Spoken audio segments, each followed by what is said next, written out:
Welcome to my channel. I'm Nikki Rich. I'm the author of the 33 Soraya series novels, which were inspired by my own true life experiences. Each week, I will be reading one chapter from one of my novels in my own voice. I'm not a narrator. I'm just talking to you, reading my own novel. My hope is that these stories will encourage you, move you, and remind you that no matter what you've been going through, healing, courage, and hope are always possible. Today's novel, Fearless at Last, Chapter 1.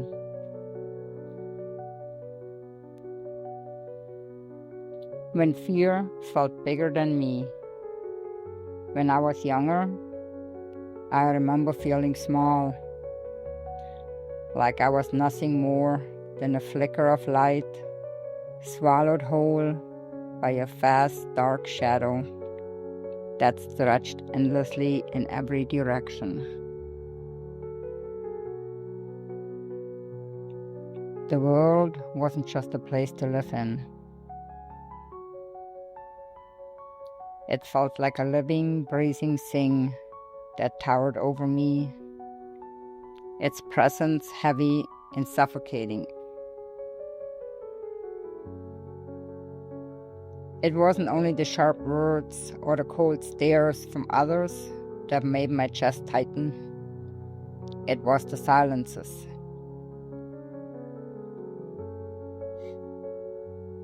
The quiet spaces between conversations where judgment hovered like a storm cloud ready to burst.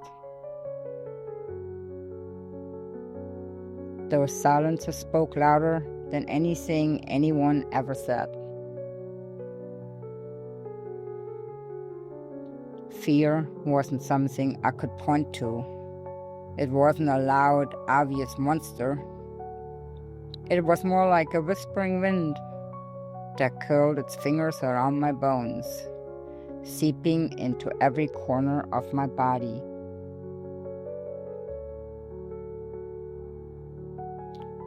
It nestled in the pit of my stomach, coiling there tight and cold. It rattled inside my chest and made my heart pound so fast it felt like it might burst. At first, I didn't even recognize it was fear. It felt familiar, like a shadow I carried so long it had become part of me.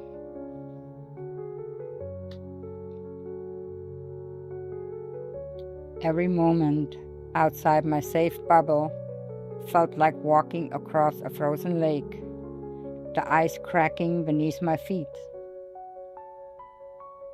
I was hyper-aware of every glance thrown my way, sometimes sharp, sometimes barely there, but still heavy with meaning.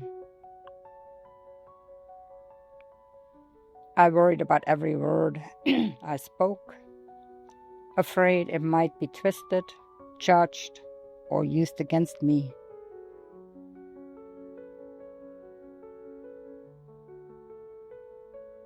My hands would tremble, my breath would catch when I sensed even the smallest hint of confrontation or dismissal. But the most terrifying thing was how much this quiet intimidation had settled inside me without my permission. It took root in my soul so deeply that it shaped the way I saw myself.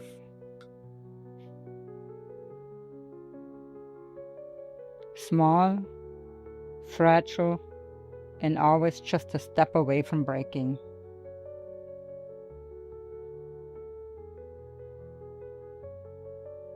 It wasn't until I began to pay close attention to the tremors beneath my calm exterior, the shallow breaths, the racing heartbeats, in the solitude of my own mind. That was when I realized how thoroughly fear had claimed my life. Fear wasn't just around me. It had become the lens through which I saw everything, the filter that dulled my hopes and dimmed my courage.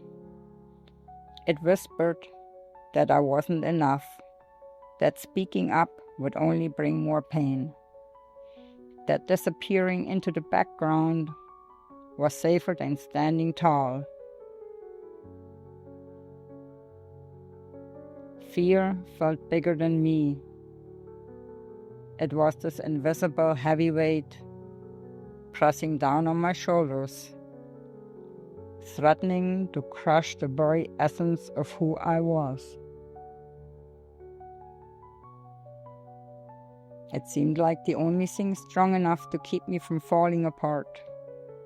But the truth I came to discover, slowly and painfully, was that fear was not my strength, it was my prison. Beneath that fear, hidden beneath the layers of doubt and trembling, there was a spark, a faint flicker of something stubborn and alive, daring to glow in the darkness.